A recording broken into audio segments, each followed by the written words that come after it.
টলিগঞ্জের বর্তমান সময়ের Glamour queen Nusrat জাহানকে তো আপনারা সকলে খুব ভালো করে চিনেন। মোরওভার এই তারকা তার কেরিয়ারে বেশ কিছু চলচ্চিত্র অভিনয় করেছেন। ঠিক এই জন্য অবশ্য অতি অল্প সময়ে দর্শকদের মাঝে আলোচনায়। পাইদো এই তারকাকে আগামীতে মেন্টাল চলচ্চিত্র অভিনয় করতে দেখা যাবে। ঠিক এই জন্য বর্তমানে চলচ্চিত্রটিতে নুসরাত জাহানের সিঙ্গেল লুক প্রকাশ করা হয়। মোরওভার তার প্রকাশ করা ছবিতে দেখা যায় ওয়েস্টার্ন পোশাকে গ্ল্যামার রূপে ধরা দেয়, কিন্তু খোলামেলা চুলে হালকা মেকআপে তাকে দেখতে অনেকটা সুন্দরই লাগে। সুতরাং এভাবে বর্তমানে ক্যামেরার সামনে ধরা দেয় এই তারকা। যদিও মেন্টাল চলচ্চিত্রে এই তারকার লুকের তেমন কোনো পরিবর্তন দেখা যাচ্ছে না, এই জন্যই ধারণা করা যায় যে চলচ্চিত্রটিতে তাকে সাধারণ লুকে দেখা যাবে। বাই দ্য ওয়ে, চলচ্চিত্রটিতে তার বিপরীতে ইয়াশ দাশগুপ্তা অভিনয় করবেন। মূলত চলচ্চিত্রটিতে ইয়াশকে পুলিশের চরিত্রে অভিনয় করতে দেখা যাবে। সেই সাথে প্রায় অনেকদিন পর নুসরাত জাহানের সঙ্গে ইয়াশ দাশগুপ্তাকে অভিনয় করতে দেখা যাবে। সুতরাং এই জন্য বর্তমানে তাদেরকে একসঙ্গে দেখার জন্য তাদের অনুরাগীর অপেক্ষায় রয়েছে।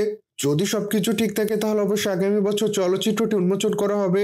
বাই দ্য ওয়ে, বর্তমানে নুসরাত জাহানের হাতে বেশ কিছু চলচ্চিত্রের কাজ আছে, কিন্তু আপাতত এই তারকা কোনো চলচ্চিত্র শুটিং এর কাজ করছেন না। মোরওভার এই তারকা অবসর যাপন করছেন। যদিও আগামী বছর থেকে এই তারকা বেশ কিছু চলচ্চিত্র শুটিং এর কাজ শুরু করবেন বলে জানা যায়। অন্যদিকে কলকাতা বাংলার এই সুন্দরীকে সর্বদাই সোশ্যাল মিডিয়ায় দেখা যায়, কিন্তু সেখানে এই সুন্দরী তার প্রতিদিনের আপডেট শেয়ার করেন।